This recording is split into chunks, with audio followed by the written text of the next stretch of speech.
Ela fez a mesma coisa que ela sempre fez todos esses anos. Bom, pra quem não sabe, há 2 semanas atrás rolou uma treta muito séria entre o Cellbit e a Sassá, que é a ex-namorada dele, e tudo aconteceu depois que o Cellbit fez um PDF gigante de 19 páginas contando tudo o que havia acontecido durante o relacionamento deles, aonde ele acabou sendo acusado por 7 anos pela Sassá, dizendo de coisas leves a coisas mais absurdas possíveis. E pra quem acompanha os dois desde o começo, sabe que por muito tempo a Sassá sempre abordou esse assunto em vários momentos. Ela falava em live que ele tinha sido muito ruim pra ela, que o relacionamento tinha sido uma coisa muito conturbada, e ela chorava e tudo, sabe? Só que ao invés dela simplesmente ter feito um vídeo completinho assim, falando sobre tudo o que aconteceu desde o começo, ela nunca se aprofundou muito no assunto. Ela sempre que comentava disso, falava uma coisa assim ou outra, mas nunca completamente, sabe? E isso acabou fazendo com que ela postasse um pronunciamento muito ruim depois que o Cellbit postou o PDF. Eu confesso que esse pronunciamento aí não adiantou em nada, porque no fim ela acabou sendo mais atacada ainda por ter dito que nunca foi a favor de linchamento online e que quem ia lidar com isso não era a justiça da internet, e sim a justiça real. Oi, gente. Muitas pessoas queriam que eu me pronunciasse, então eu tô aqui. Eu queria começar dizendo que eu tô tão chocada quanto vocês. Eu não vou entrar em detalhes PDF caso a caso, porque eu sei o que é mentira, eu sei o que são meias verdades, e quem vai lidar com isso são os meus advogados. Eu sempre fui contra linchamento, principalmente quando envolvia as mulheres ao redor do dito cujo, e eu fui bem vocal sobre isso. Essa situação toda, expor tudo, sempre deu muito ruim pra mim, desde o começo, sempre foi muito prejudicial pra mim. Então, por isso que eu acho que eu não quero mais me expor publicamente. Quem vai lidar com isso não é a justiça da internet, é a justiça mesmo. E eu não tive medo antes, não vou ter medo agora. E eu tô muito bem amparada. Valeu. Esse pronunciamento, ele foi tão ruim que ele acabou sendo apagado por ela um tempinho depois. E ela recentemente postou um outro vídeo de mais de 47 minutos no canal dela intitulado 19 páginas não apagam minha história. O vídeo, ele começa com uma mensagem na tela dizendo que a internet virou um espaço inabitável para ela e que por isso ela acabou sendo incentivada pelos advogados, amigos e pela família dela a fazer parte da defesa dela publicamente e mostrar algumas provas do que ela passou. Lembrando que eu vou colocar só as partes mais importantes, porque senão o vídeo ele vai acabar ficando muito longo, e eu também não vou tratar esse vídeo como uma brincadeira e nem nada assim, porque o assunto ele é realmente bem sério. Então vamos tratar isso com cautela e ser respeitosos aí nos comentários, tá? Por favor. Eu não queria que chegasse nesse ponto, tanto que até hoje eu não trouxe provas, porque eu não queria essa aniquilação de ninguém. Tipo, quando eu falei sobre, era um desabafo mesmo, porque eu tava sozinha mesmo, porque eu não tinha outra opção, não sentia que eu tinha outra opção. Eu nunca falei nada que não fosse meu relato, porque eu não queria que ele fosse aniquilado na internet, nem tinha essa expectativa também. Eu só queria poder viver sem a lembrança de que aquilo tinha acontecido. Convenhamos que ele ser aniquilado da internet era meio impossível de acontecer, mas eu acho que na verdade o que você queria era que as pessoas enxergassem ele da forma que você enxergava, talvez. Pelo menos foi isso que eu entendi. Dia 13 de fevereiro, esse cenário que eu tava mudou, já virou circo na hora que ele postou aquele PDF, que tem muita distorção de fato, tem distorção da minha imagem, tem distorção de tudo que aconteceu, e me transforma num monstro publicamente. É um post de incitação de ódio. E agora que entra mais a minha decepção, porque essas distorções têm basicamente zero provas. É o relato dele contra o meu, a palavra dele contra a minha. Meu objetivo... Esse é exatamente o ponto. Por mais que os dois apresentem provas, sempre tem aquela brecha pra gente pensar, será que é verdade ou é forjado? Porque não dá pra levar o que eles dizem como 100% verídico. Porque, querendo ou não, os dois eles estão errados frustrados em algum ponto, porque afinal foi um relacionamento, sabe? E os relacionamentos, eles normalmente têm os seus altos e baixos a todo momento, porque são pessoas diferentes que se gostam. Então é comum conflito de ideias, discussões, e depois eles vão e se entendem. Pra ficar mais claro, eu vou contar um fato que aconteceu em 2015. Na época, a gente fazia muita call, a gente tinha um namoro à distância. Essas calls eram feitas no Skype. O Rafael tinha uma confidente que participava dessas calls, que eram basicamente reuniões para definir se eu era uma pessoa de bom caráter ou não o suficiente para me relacionar com ele. Você chegar ao ponto de ter uma confidente para ver se a pessoa merece se relacionar com você ou não é simplesmente o ápice. É extremamente bizarro você pensar nisso. Meu Deus do céu. Eu não imaginava que algo assim, realmente existia. Com ele. Em uma dessas reuniões, chegaram à conclusão de que a única forma de eu provar que eu não era uma pessoa interesseira era entregando meu login e senha do Facebook para eles vasculharem o tanto que eles quisessem. E assim fizeram. E eu fiquei sentada lá enquanto eles invadiam, violavam a minha privacidade e vasculhavam conversas de muito tempo antes de eu sequer conhecer ele. E usando qualquer coisa como justificativa para falar que eu era mau caráter. Eu sei que muita gente talvez pare nesse momento do vídeo e pergunte: nossa, mas por que você deixava as pessoas fazerem isso com você? Eu acho que tem muito a ver com o fato de que eu procurava validação das outras pessoas, porque eu era uma pessoa insegura. E eu queria provar pra eles que não era verdade aquilo que eles estavam falando. Olha, pra mim faz muito sentido isso aí que ela disse, que pessoas inseguras chegam a fazer qualquer coisa só pra ter validação de alguém, pra acabar mostrando que ela é sim uma pessoa boa, apesar de falarem o contrário. Até porque pessoas que não são inseguras, elas jamais iriam se preocupar com isso e elas nem sequer se submeteriam a uma situação como essa. Essas calls que aconteceu no dia 9/10 de 2015. Eles estavam conversando sobre alguma outra medida que eles iam tomar em relação a mim. Eu privar meus vídeos para provar que eu não tinha interesse na fama do Rafael. Eu tava lá sentada, claramente chateada com o que estava acontecendo. Minha mãe passou pela porta do escritório. Ela pegou o fone da minha orelha, colocou na cabeça dela. E no momento que ela teve certeza do que ela estava ouvindo, ela interviu, ela questionou. Ela falou: quem que é você? A garota falou que era amiga minha. Ela questionou, falou que tipo de amiga que faz isso. Questionou o Rafael, questionou por que eles estavam querendo me privar de fazer as coisas, que não era saudável. Inclusive disse pro Rafael procurar tratamento psicológico porque não era saudável. O que deixou ele muito puto. Desnecessário dizer que ele terminou comigo e, não satisfeito em apenas terminar comigo, ele mandou uma mensagem pra minha mãe, que a gente ainda tem. A minha mãe faz backup de tudo, é um negócio impressionante. Vocês podem pausar o vídeo pra ler com calma. Aí aqui tem uma print do Selbit falando com a mãe dela, falando bem assim: você com certeza sabe que nós terminamos. E seguinte, eu sei que tudo isso começou com a Flávia indo chorar até você, fazendo drama sobre como eu obriguei ela a deletar as coisas dela, como eu sou possessivo, obsessivo, e você, como mãe, obviamente decidiu defender a filha até o final.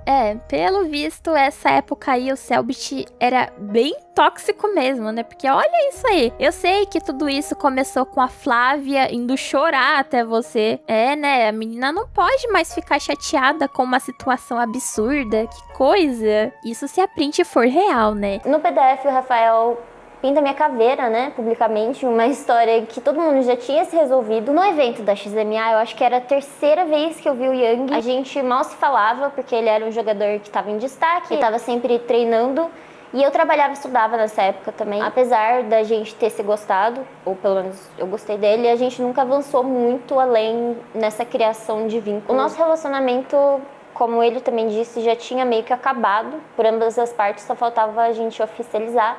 Mas mesmo assim eu não queria correr o risco de deixar ele mal ou atrapalhar o campeonato dele de qualquer forma. Eu conheci o Rafael e ali rolou sim um interesse entre a gente, mas em nenhum momento eu tive a intenção de dar um passo com o Rafael antes de terminar com o Yang. No próprio evento o Rafael me chamou pra sair com ele. Quando ele me chamou pra sair e eu falei não, um conhecido meu que tava na festa ouviu ele xingando e achando ruim o fato de eu ter saído com as minhas amigas e não ter saído com ele. O Rafael sabia que eu namorava, tanto que não era segredo para ninguém aquilo ali. Logo o relato dele sobre conversas no WhatsApp de que ele não tinha consciência que eu namorava e eu enganei ele, não são verdades. É irônico até a distorção disso quando o próprio Rafael me pressionou a terminar, porque eu dizia que não ia ficar efetivamente com ele até eu terminar com o Yang. Opa, lá, tem outra perspectiva da história aqui. Eu achei bem interessante a Sassá abordar esse assunto e contar o lado dela, porque foi uma coisa muito boa, apesar de eu não colocar a mão no fogo por ninguém e eu tá muito com o pé atrás sobre tudo isso que tá acontecendo.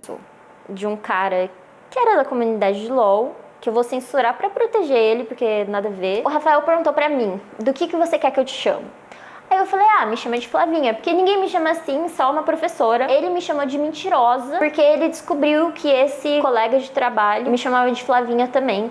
E aparentemente isso era o suficiente, provas pra dizer que eu era mentirosa e que eu só traía e mentia, que eu era infiel e mitomaníaca. Isso fez eu me isolar dos meus colegas, né, meus amigos, colaborações. Eu precisava manter distância de todos para demonstrar que não estava traindo ele com essas pessoas e que ele não tinha com o que se preocupar. Se for verídico, dá pra gente ver que o Cellbit nessa época, ele era uma pessoa extremamente insegura, que ele tinha um extremo medo de a Sassá trair ele, e por conta desse medo, ele sempre queria manter todo mundo afastado dela, para que assim ele conseguisse ficar mais tranquilo e não tivesse um motivo para desconfiar de traição. E esse tipo de coisa que vocês sabem como é, né? Como ele disse, ela foi a primeira namorada dele. Então, eu acredito que insegurança nesse caso é comum, mas depende muito em até que ponto isso afeta o outro, para não virar um problema. Tinha um amigo muito querido, que é meu amigo ainda hoje em dia, o Guto. Era amigo de longa data, era meu duo, a gente conversava quase todo dia, a gente era muito amigo. Obviamente, Rafael se incomodou, que nem ele se incomodou com todos. Ele mandava e desmandava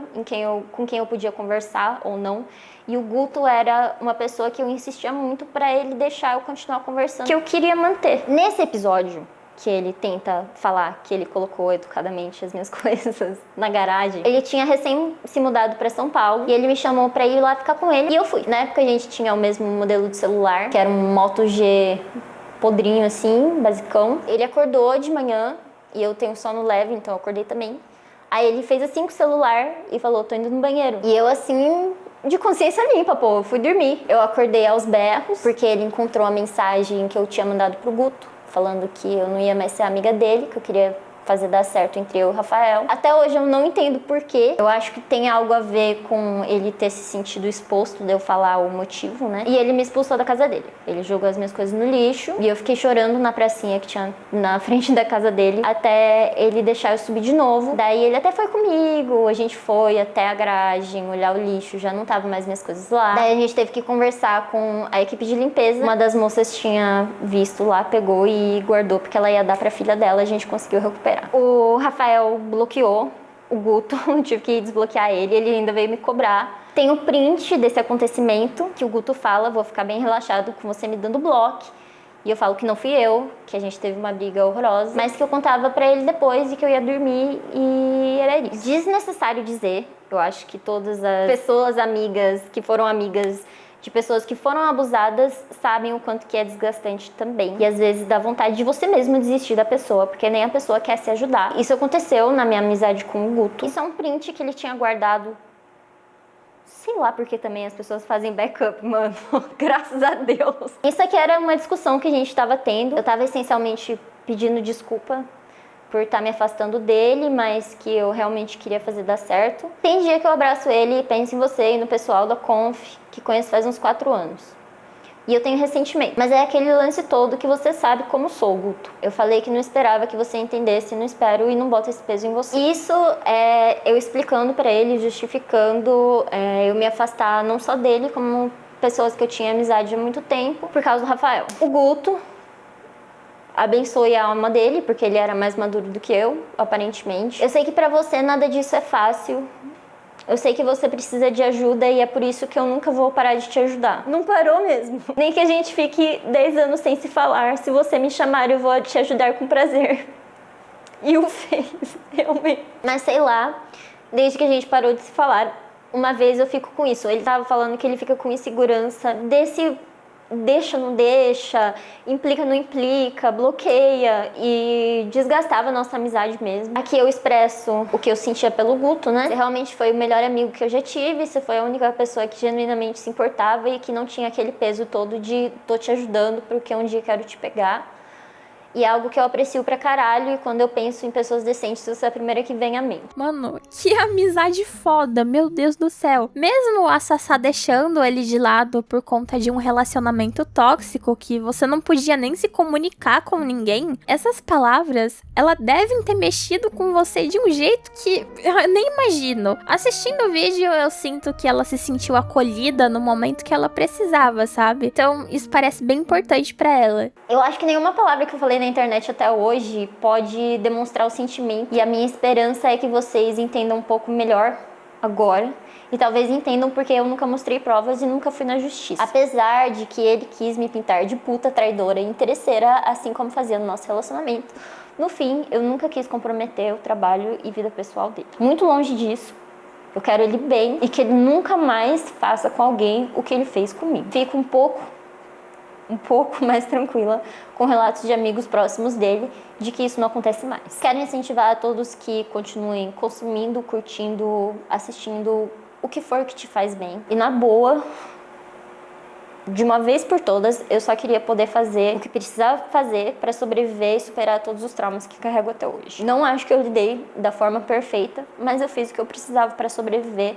E era o meu melhor na época, e eu preciso aceitar e entender isso. E só deixando claro, eu não quero que ataquem ele, e muito menos ataquem a namorada dele. Minha única intenção com esse vídeo é restaurar minha honra depois dos absurdos ditos no PDF dele, que ele soltou às vésperas da tal premiação internacional, que eu nem sabia que estava acontecendo. Eu juro que eu não sei como todo mundo ainda acreditou nesses absurdos. Eu fui 100% questionada, questionaram minha voz, minha sexualidade, minha árvore genealógica, a cor do meu cabelo, da onde eu vim, se eu fui fiel ou não, tudo. Olha, esquecendo por um momento tudo isso que aconteceu entre eles, ela parece realmente estar bem chateada com tudo isso que aconteceu. Até porque, de qualquer maneira, hoje em dia, os dois eles já fizeram muitas coisas que eles não se orgulham, e os dois eles já tiveram muitas atitudes ruins. E é uma coisa normal, não tem como culpar só um, sabe? Quando eles namoravam, eles eram extremamente imaturos e novos, então isso acabou causando muita coisa num relacionamento. Então, por mais que tenham pessoas que digam que estão de um lado ou estão do outro, eu já logo digo e eu deixo bem claro aqui que eu não tô do lado de ninguém. O que eu acredito é que ambos erraram em partes diferentes e acabou acontecendo tudo isso. O relacionamento é dos dois, então só eles sabem o que são meias verdades ou coisas concretas e cara, não haviam câmeras filmando 24 horas pra alguém analisar ponto a ponto. No fim, tudo são relatos e cada um defende o seu ponto, sabe? Mas uma coisa que eu realmente achei muita sacanagem da parte dela foi aquele tweet que dava a entender que ela era abusada pelo Cellbit. Aquilo sim era um crime. Do nada, ela meteu essa anos após eles terminarem e no fim desse relato, ela conta que foi uma palavra errada que ela usou. Esse contexto de machismo que eu respondi o comentário me assediando no Twitter, onde eu disse que sofri agressão sexual, incidentes que 90% das vezes envolvem algum fã dele. O fandom dele me persegue faz tempo. E daí, nesse momento, eu tô marcada como se eu fosse uma sucubus na internet. E assim, eu fui literalmente empurrada pra fazer esse relato sobre a vida sexual que eu nunca falei sobre. E muito menos tinha intenção de dar detalhes, apesar do tweet que eu fiz. Eu só descobri a sexualidade dele em 2018. Tanto que no print tá escrito 2018. E eu indo perguntar pra ele se ele era assexual, que foi uma informação que eu recebi de terceiros. Mas essa conversa não rolou durante o nosso relacionamento. Até porque, mais de uma vez no nosso relacionamento, eu fui reduzida a ser só sexo. Eu nunca humilhei ele por ser assexual. Não era algo que a gente conversou sobre. No print que ele usa como prova, é literalmente eu só respeitosamente perguntando. Eu tinha um problema com ele. Ele fala que eu ficava forçando ele a fazer exames. Na verdade, eu pedia pra ele ver se tava tudo bem com a saúde dele e tal, porque as nossas relações, e eu não acredito que eu tô tendo que falar isso publicamente na internet, duravam em cerca de 40 minutos. O que qualquer pessoa com vagina vai saber, causa lacerações que sangram, ardem, enfim. Eu ficava machucada. Eu não falava isso pra ele, porque eu achava que o meu objetivo ali era fazer ele ficar feliz e satisfeito, manter ele bem. Eu não sabia que isso rolava por conta da sexualidade dele. Eu até fico meio triste dele não ter conversado isso comigo antes. Eu sei que essas coisas demoram pra amadurecer dentro da gente. E eu estendo total minha simpatia, mas eu queria muito que ele tivesse falado isso dentro do relacionamento, porque teria me poupado de muita coisa. Voltando pro tweet, é no contexto de sentir dor por um tempo prolongado e não ter a força ou a confiança para me impor que eu usei o termo agressão sexual no meu tweet. Por falta de palavras para definir melhor. Nunca me referi a atividades forçadas, tanto que eu era completamente submissa, isso era algo que eu me prestava a fazer, independente de como eu me sentia pessoalmente com isso. Eu nunca nem disse que a agressão que eu sofri era só por parte dele, porque de certa forma foi uma agressão de mim pra mim também. Simplesmente doía muito e eu não sentia que podia falar, porque aquela era a minha função. Tanto que no próprio tweet eu digo que eu normalizava o que aconteceu, né? Não sei porque todo mundo pulou direto pra conclusão de que eu tava acusando ele de estupro ou coisas mais graves, tendo em vista que a agressão sexual é um termo bem amplo. O Cellbit até acabou falando um pouquinho sobre isso que aconteceu no início de uma live dele, e ele disse que ele não retira absolutamente nada do que ele disse daquele PDF, e que isso tudo vai, na verdade, ser resolvido na justiça, porque não é só uma tretinha da internet que fica indo e voltando. Ela fez a mesma coisa que ela sempre fez todos esses anos, e a minha resposta já estava escrita no próprio PDF que eu postei há algumas semanas atrás. Tá aqui o print da parte que eu tô mencionando. Essa não é uma tretinha de internet que vai ficar indo e voltando. O resumo é simples. Eu fui acusado publicamente de agressão sexual e fui obrigado a me defender. Uma acusação que ela mesma hoje assumiu que era mentira. O meu pronunciamento segue sendo exatamente o mesmo. Eu não retiro nada do que eu disse naquele PDF e eu vou provar no tribunal. Ela me acusou de agressão sexual, um crime, e depois assumiu que era mentira. Eu já entrei com um processo contra ela e a gente vai resolver o resto na justiça. Eu não vou falar mais nada sobre isso até o fim desse processo. Vamos pra live. Então, pelo visto, vai sim ter uma resolução. Eu espero que eles deem as caras pra falar o que aconteceu no fim, né? E é isso. Muito obrigada por me assistir até aqui e até o próximo vídeo. Tchau!